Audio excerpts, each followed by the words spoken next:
friends. Welcome to our Midweek Moment. Pastor Nicole here. So glad you clicked on. Well, this week we continued on in our sermon series, Dreamer, the story of Joseph.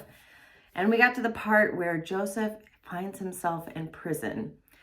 And he's in there for something he didn't do, and he doesn't know how long he's going to be in there. And it's a pretty hopeless situation. And so this weekend we talked about ways that we can unchain hope in our lives by learning from how Joseph handles his situation while he is in prison. One of the things that I wanted to take a minute to further clarify is that I don't believe that God causes bad things to happen in our lives. I think when bad things happen, it is a result of living in a fallen world. I think it's the result of our poor choices or the poor choices of others. And it's just part of being human, is that we live through difficult times in our lives.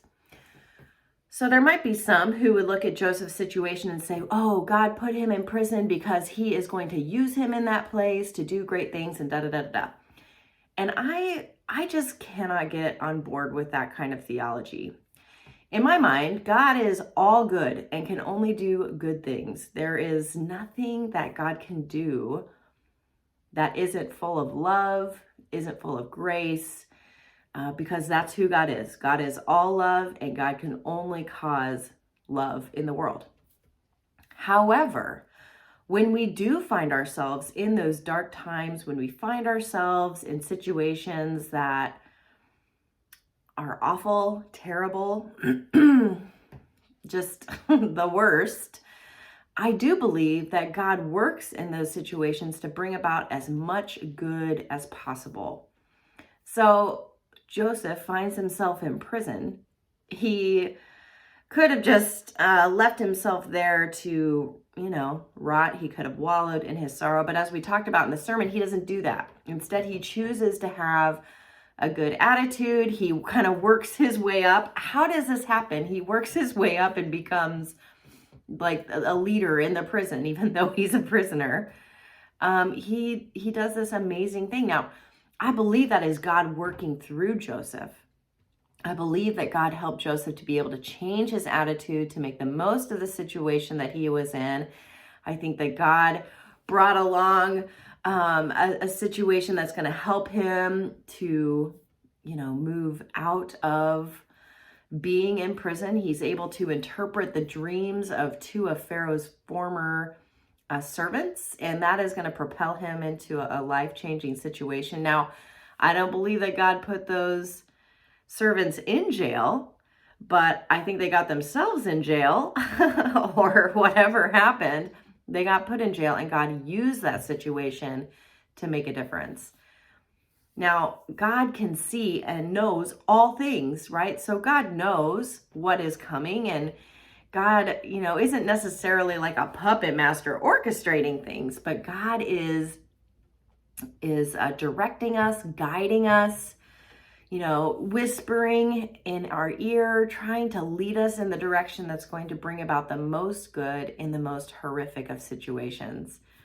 And so we see that in Joseph, that being in prison for something he didn't do might have just been one of those situations that, after being sold into slavery by your brothers and then this happens, you might just be like, look, I'm finished. I don't want any part of this life anymore. This is terrible. I give up.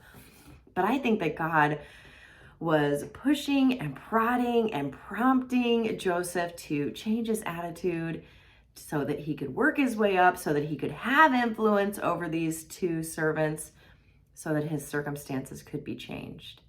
And I think that God does that in our lives too, that if we allow God to lead us, to guide us, especially when we're in those terrible situations, that God can help bring about more good than we could ever understand, more good than really we're deserving of.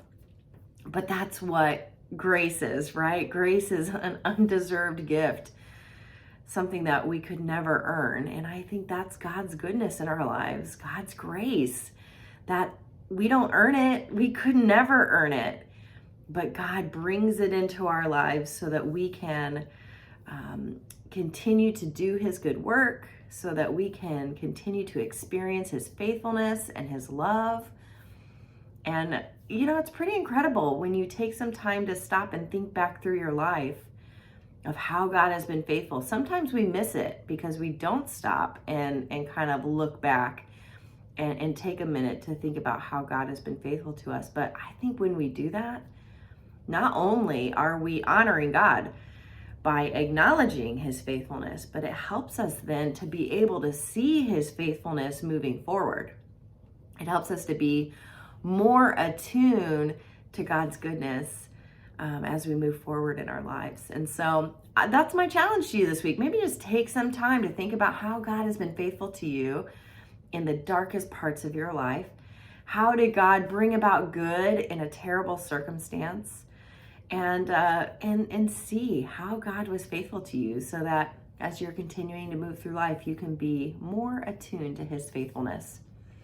Well, I hope you'll continue to be a part of our Dreamer sermon series, whether it is in person or online. We've got a couple of weeks left, and his story just continues to get really good. You're not going to want to miss it. So we hope to see you soon, and I hope you have a great rest of your week.